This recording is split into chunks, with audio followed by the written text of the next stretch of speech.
So hello everyone, welcome to my channel Fiction Addiction. I hope you all are doing great and enjoy the addiction just like me. चलिए तो ब्लीडेड heart का next part start करते हैं।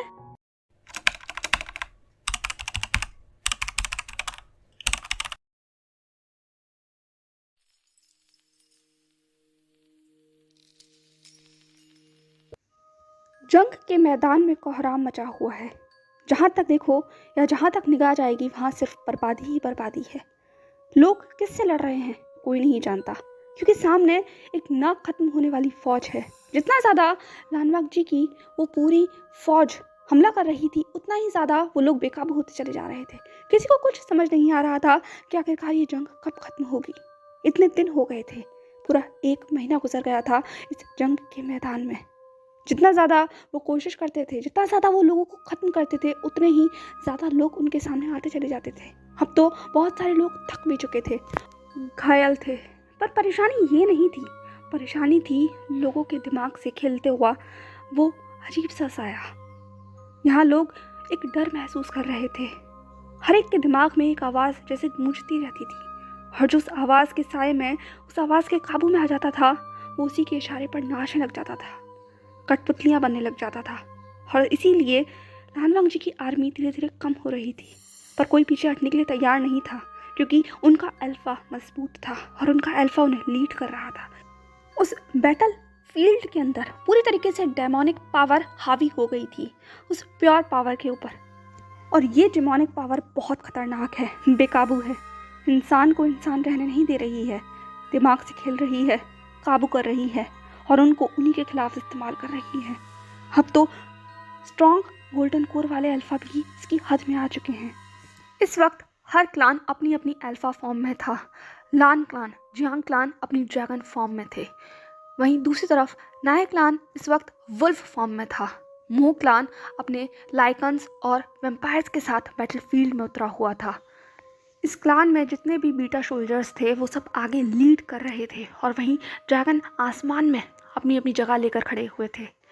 Wolf pack completely बहुत aggressive था। जो भी उनके रास्ते में आ रहा था सब चीर फाड़ कर अलग किए जा रहे थे। वैम्पायर्स, लाइकन्स सब खून के प्यासे थे।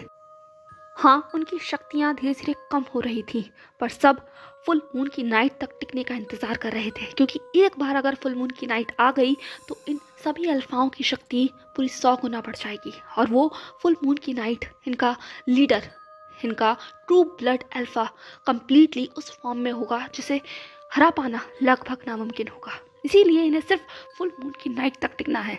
पर उस नाइट के लिए अभी 15 दिन बाकी हैं, और इन 15 दिन तक अब बर्दाश्त करना बहुत मुश्किल हो रहा है, क्योंकि चीज़ें अब हावी हो रही हैं। इंसान थक रहे हैं, उनका अल्फा अब बेचैन हो रहा है। नी मिंगजू ने ग्रॉल करते हुए कहा, क्या हम ऐसे ही देखते रहेंगे? हांगवांग जुन, तुम कुछ करते क्यों नहीं हो? हमारे लोग हमारी आंखों के सामने मर रहे हैं। यांग चंग ने चिल्लाते हुए कहा, अरे वो क्या कर सकता है, वो कर तो रहा है। अपने ओमेगा को पीछे छोड़कर वो आज इस बैटलफील्ड में हमारे साथ खड़ा हुआ है। तुम जानते हो ना उसकी ओमेगा की हालत कैसी है। फिर भी वो यहाँ हमारे लिए खड़ा हुआ है। इससे ज़्यादा हम उससे और क्या उम्मीद कर सकते हैं? मो क्लान के लीडर ने कहा, हाँ सही कहा तुमने, वो अपने ओमेगा को छोड़ कर आया है, इसीलिए तो कुछ नहीं कर पा रहा है, इसीलिए तो उसकी कोई भी तरकीब काम नहीं कर रही है। ये वो हांगवांग जो नहीं रहा जो पहले कल्टीवेशन वर्ल्ड को लीड करता था। ये एक कमज़ोर अल्फार बनकर रह गया है, जो सिर्फ अपनी ओमेगा को चाहता है, उसके पास भाग कर जाना चाहता है, क्योंकि इसके अंदर अब कमज़ोरी आ गई है। मोकलान के लीडर की ऐसी बातें सुनकर लानवांग जी का पूरा जिस्म जैसे खौल गया था। उसने ग्रॉल करते हुए कहा, खबरदार खबरदार, किसी ने भी मेरे ओमेगा के बारे में कुछ भी कहने की कोशिश की। वो मेरी कमज़ोरी नहीं है, वो मेरी ताकत है, मेरी ताकत। और लानवांग जी को सिर्फ वींग ही पूरा कर सकता है, समझ आया तुम्हें?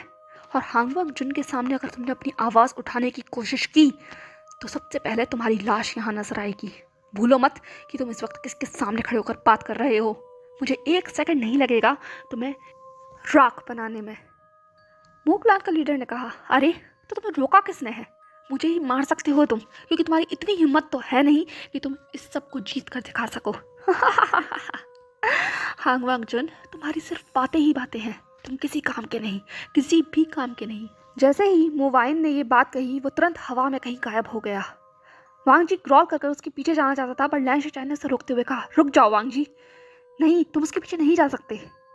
हांग वंगजुन ने कहा, नहीं, उसने मेरे वीर की इंसल्ट की, उसकी हिम्मत कैसे हुई ये बोलने की। लैन शिचैन ने कहा, पागल मत बनो, क्या तुमने उसकी आंखें नहीं देखी, क्या तुमने उसकी बातें नहीं सुनी? वो अपने बस में नहीं था, उसका दिमाग उसके काबू में नहीं है, उसके ऊपर डेमोनिक पावर हावी हो चुकी है और जितना हो सके अब हमें उससे दूर रहना होगा। लान वंगजुन ने लगभग हैरानी से लैन शिचैन की तरफ देखते हुए कहा, पर आपको कैसे पता चला? इस वक्त ली मिंगजुई भी आगे आ गए थे। उन्होंने कहा, इसकी खबर तुम्हें कैसे हुई? लैन शिचैन ने कहा, क्या तुम लोगों ने एक पैटर्न नोटिस नहीं किया? जब भी कोई डेमोनिक पावर की गिरफ्त में आता है तो वो इंसान सबसे पहले वो सारी चीज़ें बोलने लग जाता है जो हमको उकसा सके। उस इंसान का सिर्फ एक ही मोटिव है और वो है हम लोगों के बीच में दरार डालना, तुम्हें अकेला करना वांग जी। वो एक एक करके हम सब के दिमाग के साथ खेल रहा है। जो आवाज़ हम लोगों को सुनाई दे रही है वो आवाज़ हमारे ऊपर हावी होना चाह रही है। जिसकी गोल्डन कोर मजबूत है, जिसकी कल्टीवेशन पावर मजबूत है, सिर्फ वही अभी तक बचा हुआ है। बाकी सब गौर से देखो, हर इंसान इस वक्त उस साए के गिरफ्त में आ चुका है, चाहे वो मोह क्लान का लीडर हो, चाहे वो ने क्लान हो, सब कुछ उसके हिसाब से चल रहा है। अब सबका दिमाग बहुत ज़्यादा ख़राब हो चुका था। जियांग चैंग ने कहा, तो हम कब तक इंतज़ार करते रहेंगे? क्या सबके मरने का इंतज़ार करेंगे? आखिरकार ये चाहता क्या है और कौन है ये? लैन कुरैन ने कहा, क्या जिन क्लान से कोई खबर आई? इस बात पर सब शांत हो गए थे। नी मिंगजे, लैन शिचैन, जियांग चैन, सबकी निगाहें लैन कुरैन पर आकर टिक गई। हांग वंगजुन ने कहा, जिन क्लान से कोई खबर नहीं मिली है और ना ही उनका कोई भी लीडर अभी तक इस जंग में शामिल हुआ है। आखिरकार वो कर क्या रहे हैं?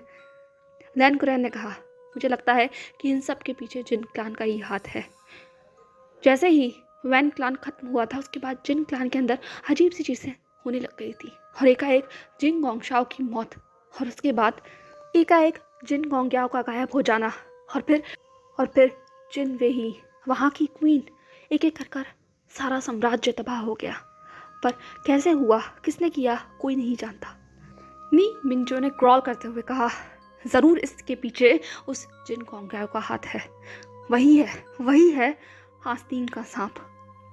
नी मिंगजो की ऐसी बातें सुनकर लैन शिचैन ने कहा, दागा, हमें ऐसा नहीं कहना चाहिए। हो सकता है उसे भी हमारी ज़रूरत हो, वो भी किसी मुसीबत में हो, वो भी कहीं ना कहीं फंसा हुआ हो। जियांग चैंग ने कहा, क्या तुम उसकी ओमेगा से मिले?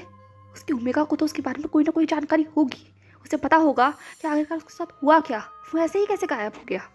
लैन शिचैन ने कहा, मुझे नहीं लगता कि उसकी ओमेगा को कोई भी जानकारी होगी, क्योंकि जब से उस कपल ने अपना बेटा खोया है तब से उसका ओमेगा पूरी तरीके से अपना मानसिक संतुलन खो चुका था और उसके बाद जिन गोंगयाओ ने उसको अंधेरे कमरों में बंद कर दिया। जियांग चैंग ने कहा, क्या? इसके बारे में तो किसी को कोई जानकारी नहीं थी। लैन शिचैन ने कहा, हाँ, क्योंकि जिन गोंगयाओ नहीं चाहता था कि उसकी ओमेगा को कोई भी गलत नज़र से देखे या फिर उसके बारे में कोई गलत बात कहे, इसीलिए सबसे छुपा के उसने उसे उस कमरे में बंद कर दिया था, लेकिन वहाँ वो उसकी हर दर्द का ख्याल रखता था। जियांग चैंग ने कहा, वो सन की था, पागल था। नी मिंगजू ने कहा, सही कह रहे हो, और मुझे तो ऐसा लगता है कि ये सब कुछ उसी का किया कराया है, चाहे तुम मानो या ना मानो। ये बात नी मिंगजू ने लैन शिचैन की तरफ देखते हुए कही थी। लैन कुरैन ने कहा, आपस में लड़ना बंद करो। इन सब के बीच में लान वांग जी तो अपनी ही सोच में खोया हुआ था। वो सबकी बातें सुन रहा था, पर उसका जहन तो अपने वींग और अपने अनबॉर्न बेबी में ही अटका हुआ था। लान वांग जी कितनी ज़्यादा कोशिश कर रहा था इस जंग को जल्द से जल्द ख़त्म कर वो अपने प्यार के पास पहुंच जाए, पर शायद यहाँ से निकलना मुश्किल था। उसने दूर तलक फैली उस तबाही को देखा जो बहुत तेज़ी के साथ उन्हीं की ओर बढ़ रही है। क्या वो यहाँ से बचकर जा पाएगा? बैटल ग्राउंड को छोड़कर सीन शिफ्ट होता है उस अंधेरी और सुनसान जगह में, जहाँ शैतान धीरे धीरे अपनी शक्ल ले रहा है। लगता है किसी चीज़ के इंतज़ार में है, उसका गुस्सा बढ़ रहा है और उसके गुस्से का प्रकोप आप दूर तलक महसूस कर सकते हो, क्योंकि हवा में ही डर है और डर उसके सामने पड़े हुए उस इंसान की तरफ भी है जो उसके कदमों में पड़ा होकर अपने मास्टर की तरफ देख रहा है। उस इंसान ने चीखते हुए कहा, बस करो अपनी ये बकवास, मुझे तुम्हारी बकवास नहीं चाहिए, मुझे वो चाहिए जो मुझे मदद कर सके। मुझे वो चाहिए जो मुझे ये जंग जिता सके, समझ आया तुम्हें? अगर सब कुछ ऐसे ही चलता रहा तो हमारी इतनी मेहनत बर्बाद हो जाएगी। हम उस अल्फा को काबू नहीं कर सकते। उसे अल्फा को काबू करने के लिए मुझे तुम्हारी मदद चाहिए और मेरी मदद करो, वरना याद रखना मैं तुम्हें अपने इन हाथों से मार डालूंगा। तुम्हारे पास सिर्फ आज का वक्त है। फुल मून होने से पहले मुझे वो लाकर दो, समझ आया तुम्हें? निकल जाओ इस कमरे से बाहर अब। जी मास्टर, जी मैं अपनी पूरी कोशिश करूंगा। बकवास बंद करो, मुझे कोशिश नहीं चाहिए। कितनी बार मैं तुमसे कहूँ?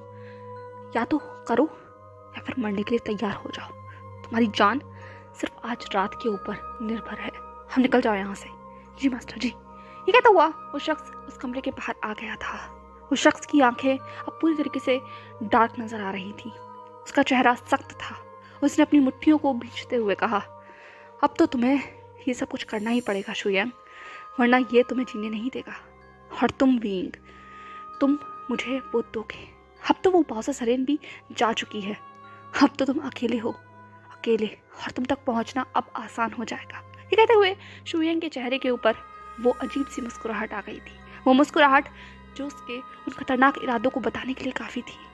और एक पल में वो उस जगह से एक साए की तरह गायब हो गया। जिंगशी विंग पूरी कोशिश कर रहा था कि वो ना सोए, पर अब उसका शरीर थका हुआ था और देखते ही देखते उसकी आंखें लग गई और वो सो गया। जैसे ही वो सोया, एक शख्स वहाँ पर आ गया था। एक साया जो विंग के बहुत नज़दीक खड़ा था। वो शुयांग था। शुयांग का चेहरा विंग के चेहरे के बहुत करीब था। शुयांग ने अपना हाथ विंग के चेहरे के करीब ले जाते हुए कहा, ये खूबसूरती है ना जिसके पीछे फुलानवांग जी दीवाना है। ये शरीर, ये रूह, ये जिस्म सब उसका है, और तुम खुशी से ये सब कुछ उसे देते हो। तुम ओमेगा, कितने अल्फा को अपनी उंगलियों पर नचाने की ताकत रखते हो। तुम्हारी इस खूबसूरती के लिए लोग क्या क्या करते हैं, और मुझे देखो, मैं भी क्या क्या कर रहा हूँ। यहाँ तुम्हारे पास इतना करीब खड़ा हुआ हूँ। चाहूँ तो मैं तुम्हें हासिल कर सकता हूँ अभी, पर अफसोस ये मैं चाहता नहीं हूँ। मैं तो चाहता हूँ तुम्हारे अंदर झांकना।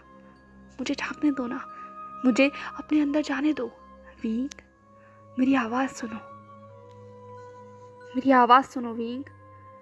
ये कहते हुए शुयांग लगातार विंग के बहुत करीब आ गया था। वो उसके कानों में बुदबुदा रहा था और विंग ऐसा महसूस कर रहा था जैसे उसका पूरा शरीर अकड़ गया हो। एक अजीब सा भार उसे अपने ऊपर महसूस हो रहा था। एक ऐसी ताकत जो उसके अंदर शामिल होना चाहती है, उसे टकराना चाहती है, और विंग पूरी कोशिश कर रहा है उस ताकत से लड़ने की। बहुत देर तक शुयांग कोशिश करता रहा, पर विंग के अंदर की वो डेमोनिक पावर बहुत स्ट्रांग थी। वो एक बैरियर थी जिसे शुयांग चाह कर भी नहीं तोड़ पा रहा था। और जब उससे हर मुमकिन कोशिश हो गई तो उसने चिल्लाकर कहा, हाँ, तुम बहुत जिद्दी हो। अगर मुझे तुम्हारी ज़रूरत ना होती और मेरा मास्टर तुम्हें ना चाहता तो तुम्हें यही ख़त्म कर देता। मैं अपनी आखिरी कोशिश करना चाहता था। आखिरी कोशिश ये जताने की, ये बताने की अपने मास्टर को कि मैं अपनी फील्ड के अंदर कितना ज़्यादा माहिर खिलाड़ी हूँ। मुझसे बेहतर यहाँ कोई नहीं है। मैं लोगों को काबू करना जानता हूँ, पर तुमने मेरा ये भ्रम तोड़ दिया। तुमने मुझे सच में गुस्सा दिला दिया। मैं चाहता था कि मैं तुम पर काबू कर लूँ और तुम्हें अपने मास्टर की कठपुतली बना दूँ, पर तुम हो। खैर कोई बात नहीं, हाँ? कठपुतली अब तुम नहीं तो कोई और सही। तैयार हो जाओ अपने हांग वांग जुन को कठपुतली बनते हुए देखने के लिए। जिस जंग के लिए वो खड़ा हुआ है, जिस जंग को वो जीतना चाहता है, जब वो हमारे इशारों पर नाचेगा, जब वो उस अंधेरे में कैद हो जाएगा जहाँ तुम कैद थे, तब देखता हूँ तुम क्या करोगे। तुम तो कमज़ोर हो, बहुत कमज़ोर। तुम कुछ नहीं कर पाओगे। शुरुआत हो गई है, शुरुआत बर्बादी की, और तुम इस शुरुआत की एक बहुत ज़रूरी कड़ी हो विंग। ये कहते के साथ ही शुयांग ने उस जिंगशी के खिड़की के बाहर देखा, जहाँ से चांद अब हल्का हल्का नजर आ रहा था। चांद की रोशनी ठीक विंग के ऊपर आकर पड़ रही थी और विंग का वो मेटिंग बॉन्ड चमक गया, और शुयांग की आंखें भी।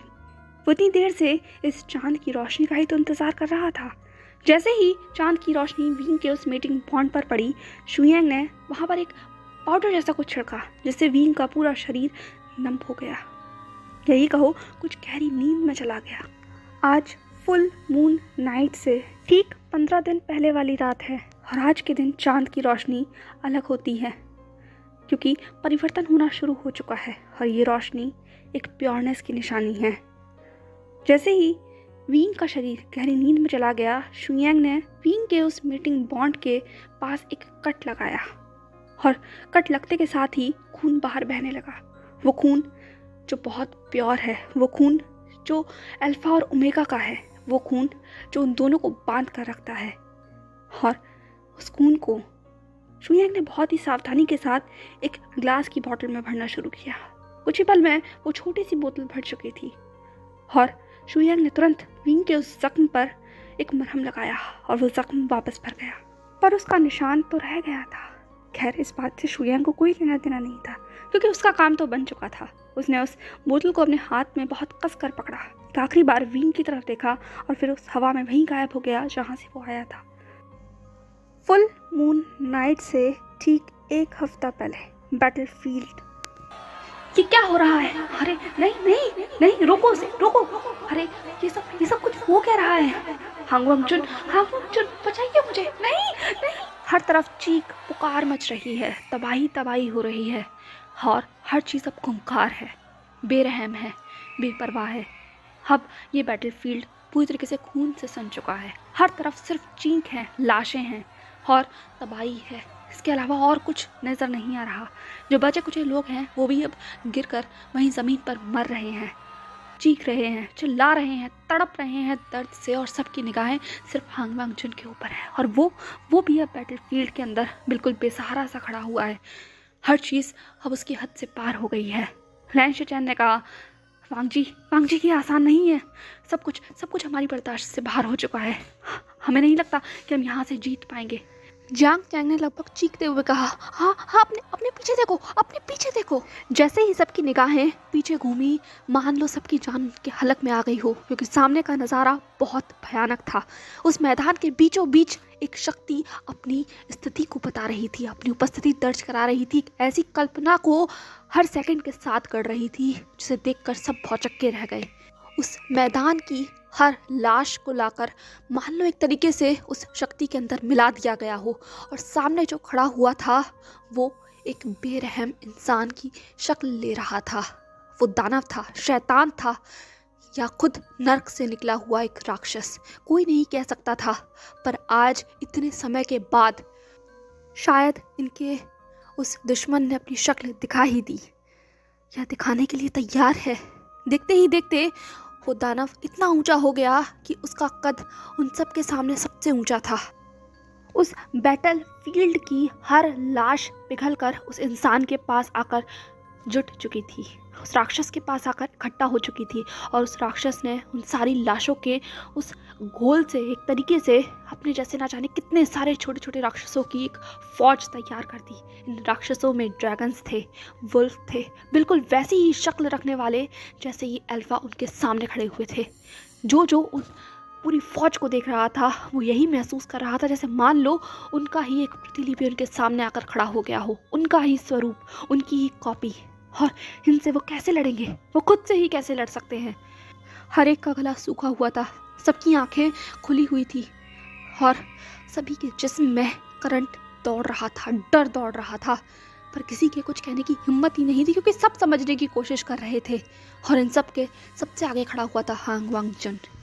देखते ही देखते उन चीख पुकारों के बीच उस राक्षस का आखिरी स्वरूप बनकर तैयार हो गया। जैसे ही उस राक्षस ने अपना वो स्वरूप पूरा किया, उसकी चीख पूरे मैदान के अंदर जैसे गूंज गई हो, और ऐसी शक्ति उसके शरीर से बाहर निकली कि सब 2 फीट की दूरी पर जाकर पीछे गिर गए। जियांग चैंग ने चिल्लाते हुए कहा, ये क्या है? लैन शिचैन ने कहा, पता नहीं क्या चीज़ है। निमित्नु ने ग्रॉल करते हुए कहा, ये तो अकल्पनीय है। ऐसे राक्षस की कल्पना तो हमने अपने इतिहास के पन्नों में भी नहीं की। आखिर ये चीज है क्या? हांग वांग चुन उस वक्त सिर्फ उस राक्षस की तरफ देख रहे थे। ऐसा लग रहा था जैसे कि उस राक्षस की निगाह भी हांग वांग चुन की तरफ है। पता नहीं कब लान वांग जी के कदम उस दिशा में बढ़ने लगे, किसी को कुछ खबर नहीं हुई, और जब तक सबका ध्यान जाता, लानजान पहले ही वहाँ तक पहुँच चुका था। देखते ही देखते उसका खुद का शरीर आसमान में तैरने लगा। अब वो दोनों एक ही लेवल पर आ चुके थे। लान वांगजी की आंखें पूरी तरीके से जैसे मान लो उसकी गिरफ्त में थी, जैसे कि मान लो उसे हिप्नोटाइज कर लिया गया हो। वांगजी अपने होश में नहीं था, ये तो पक्का था। उस राक्षस ने लान वांगजी की आंखों में देखते हुए कहा, हांग वांगचुन, कैसी रही मुलाकात? लान वांगजी कुछ नहीं महसूस कर पा रहा था। वो बस सामने उस राक्षस की आंखों में देख रहा था। वांगजी की आंखें जो गोल्डन थीं वो पूरी तरीके से लाल हो चुकी थीं और उनके अंदर कुछ नहीं था। उस राक्षस ने कहा, बहुत जल्द मैं तुम्हारा बचा कुचा भी अपने काबू में कर लूंगा। फिर तुम मेरे इशारों पर नाचोगे और इन सबको खत्म करोगे, सबको। बस इंतजार करो कुछ और दिन का। ये तो सिर्फ शुरुआत है हांग वांगचुन, सिर्फ शुरुआत। और तुम्हें पता है इस चीज में मेरी मदद किसने की? तुम्हारी ओमेगा ने। पर चिंता मत करो, वो ज्यादा समय तक तुम्हारा ओमेगा नहीं रहेगा, वो मेरा ओमेगा बनेगा। मेरा, क्योंकि मैं और वो दोनों एक हैं। हम दोनों की ताकत एक है। हम दोनों ही इस डेमोनिक वर्ल्ड के बेताज बादशाह हैं। मैं किंग हूँ इस डेमोनिक वर्ल्ड का और वो बनेगा मेरी क्वीन। नर्क का राज होगा यहाँ। बहुत लंबा इंतजार किया है मैंने, और तुम्हारे ओमेगा का भी मैंने बहुत लंबा इंतजार किया है। उसकी शक्तियों को मैंने बचपन से देखा है और उसकी शक्तियों ने मुझे उसकी तरफ और ज़्यादा आकर्षित किया है। और इतने सालों में जो कुछ उसने खो दिया है मैं सब कुछ उसे दूंगा, सब कुछ, ताकत, शोहरत, सब कुछ। बस इंतजार करो, इंतजार।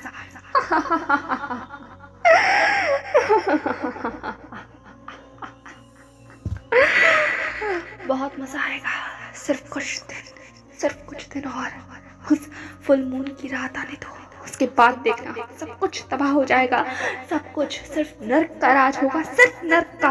ये कहते के साथ ही वो शक्ति जैसे वापस कहीं हवा में गायब हो गई और लान वांगजी का शरीर एकाएक जमीन पर आकर गिर गया।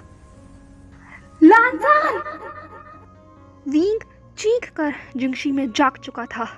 जैसे ही वो जागा, लैन शिजोई ने तुरंत उसके कंधे पकड़कर कहा, मास्टर वे, आप जाग गए। लैन शिजोई का पूरा चेहरा आंसुओं से भीगा हुआ था।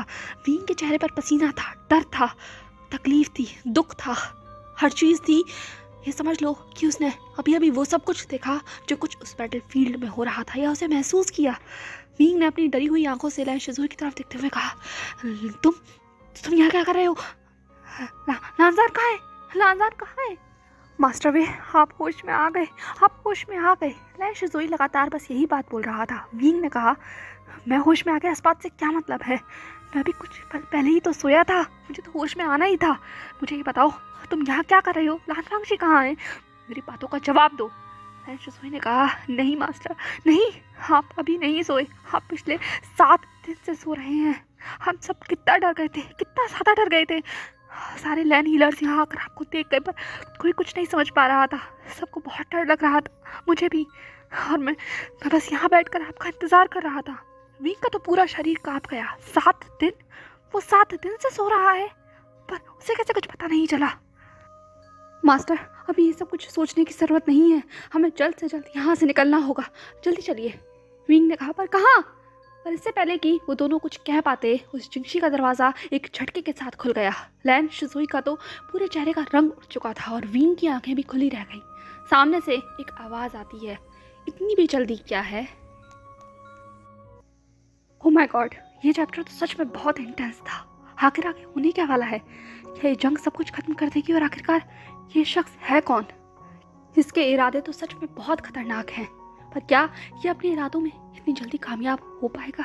क्या ये वो हासिल कर पाएगा जो ये हासिल करना चाहता है? खैर, ये सब कुछ तो देखेंगे ब्लीडेड हार्ट के नेक्स्ट चैप्टर के अंदर। तब तक के लिए आप वीडियो को पसंद आया हो तो उसे लाइक कर देना, और जो कुछ भी आपको लग रहा हो चैप्टर के बारे में डेफिनेटली कमेंट सेक्शन में बताना। अब ब्लीडेड हार्ट के बहुत ही ज़्यादा लिमिटेड चैप्टर्स रह गए हैं, मे बी 4 या 3 चैप्टर्स ओनली।